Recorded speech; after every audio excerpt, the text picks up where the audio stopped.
un joueur dont on n'aurait pas forcément parlé si s'était pas passé quelque chose pour lui. Le joueur en question, c'est Uros Radakovic. Et alors lui, ce joueur du Football Club de Nantes qui a été recruté en mois de juillet, il a été recruté en juillet et au mois d'août, il est mis sur le mercato.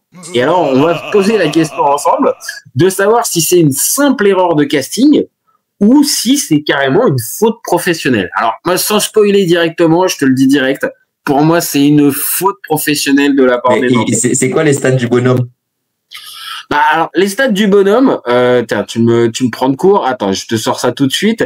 Les stats du bonhomme, alors, c'est un joueur quand même un peu de l'ombre, qui a joué à Sivasspor, à Ankara Gucci, à Arsenal Tula, Wisla Cracovie, Astana. C'est Arsenal qui les a plantés, ils ont dit que c'était l'Arsenal. Ouais, alors le Arsenal Tula, c'est un club de Russie, et on est très très loin d'Highbury et des Gunners. C'est un gars qui a quand même une expérience en pro pas si dégueulasse, 314 matchs, 12 buts, 5 passes décisives, qui va avoir 32 ans en mars 2026.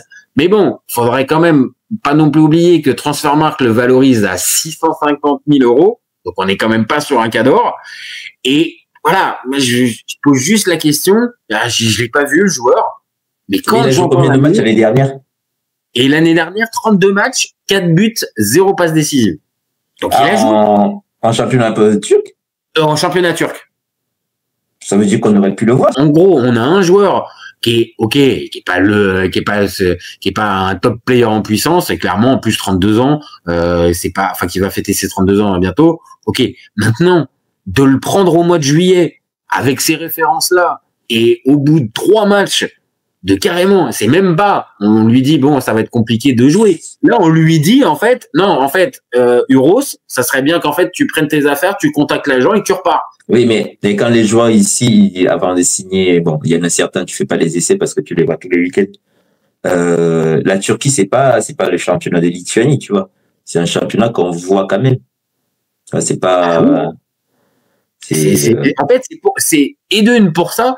Alors, t'as raison d'insister là-dessus. Ça serait un championnat plus mineur que la Turquie.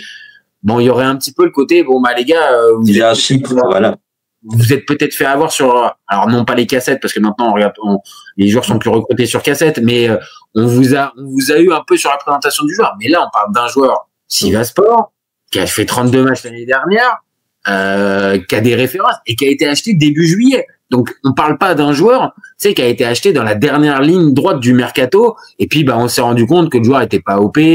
Là, on le prend début juillet, validé par le coach. C'est un plan réfléchi depuis un moment, tu vois, c'est le joueur peut-être qu'on voulait depuis le mois de janvier. Quand tu fais ces achats-là, ça veut dire que tu négocies depuis 4-5 mois et que...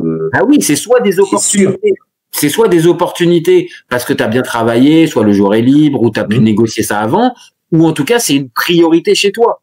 Donc, d'avoir le mec, comme je te dis, transféré au mois de juillet et mis sur le mercato au mois d'août, je vais pas faire mon étonné, mais j'ai aucun souvenir de joueurs comme ça.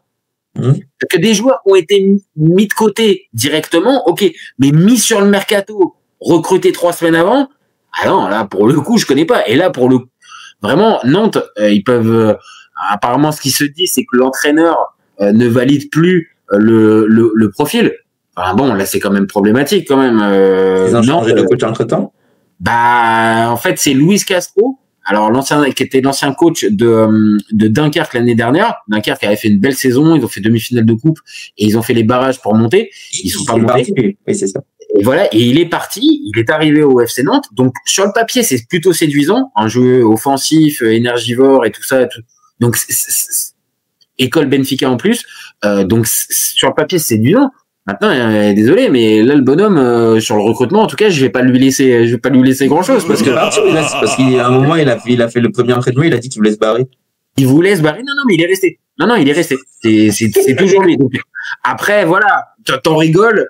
On connaît alors il y en a certains qui disent le Kita Circus. On va dire c'est le Football Club de Nantes, mais c'est vrai qu'on a quand même des bizarreries. Tu vois, le coach, il fait un entraînement, il veut se tirer. Au final, il demande un joueur, 3 semaines après, il le met sur le mercato. On a vu des sommes qui étaient complètement dingos sur Mathis Sabline. Kita qui demande 50 millions pour Mathis Sabline.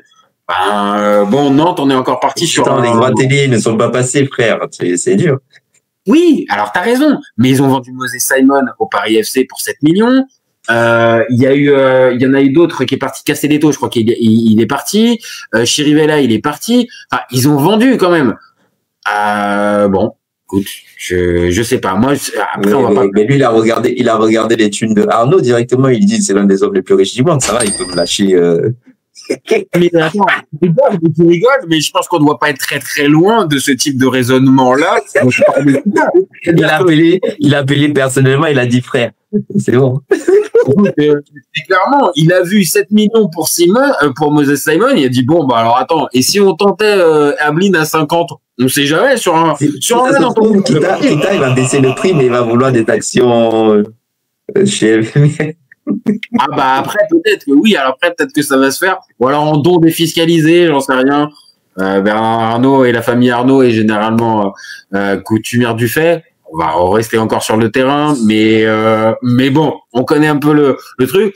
Donc pour terminer notre débat FC Nantes, moi je trouve ça quand même hallucinant c'est complètement lunaire. Après il y a tellement de c'est juste qu'on s'assied jamais pour faire la liste de toutes les bizarreries et les visites médicales qui échouent au dernier moment alors que c'est qu'une histoire d'argent.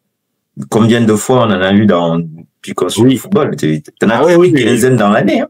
Ah oui, t'as raison, la visite médicale à penser. Alors, il y en a certains, on voit les malformations cardiaques, je pense à Loïc Rémy, je pense à Khalilou Fadiga ou à certains, mais il y en a d'autres, comme tu viens de dire, c'est des histoires d'argent, en fait, juste. Le mal de dents, la rage de dents Alice Sissoko, exactement. Ah, exactement. Très, très bon, là. Mais après, on avait échappé une connerie quand même, hein. C'était pas plus mal qu'il ait eu la rage de dents. Bah, écoute, quand on a vu comment ça s'était terminé, au final, oui, je pense que c'était plus. Non, mais tu vois, c'est des trucs qui arrivent, ça peut être rigolo. Sauf que quand t'es le joueur en question, désolé, mais quand t'es le joueur en question. T'es le club concerné, t'as l'air un peu fouillé. Après, faut croire que. On est loin des épisodes du Georges Weah, qui est pas Georges Weah, tu vois, il y a des trucs quand même. Non, d'accord. Alors, ok, si t'essaies de me dire qu'en fait, on aurait pu pousser le vice encore plus loin, oui, d'accord. Maintenant, juste, en Ligue 1, comme t'as dit, en plus, à une période où t'as pas beaucoup de thunes, il n'y a pas les droits télé qui tombent, putain, les 650. Ouais, bosse mieux, il y a des certitudes dans ce que tu fais. Voilà, le jour tu les signes.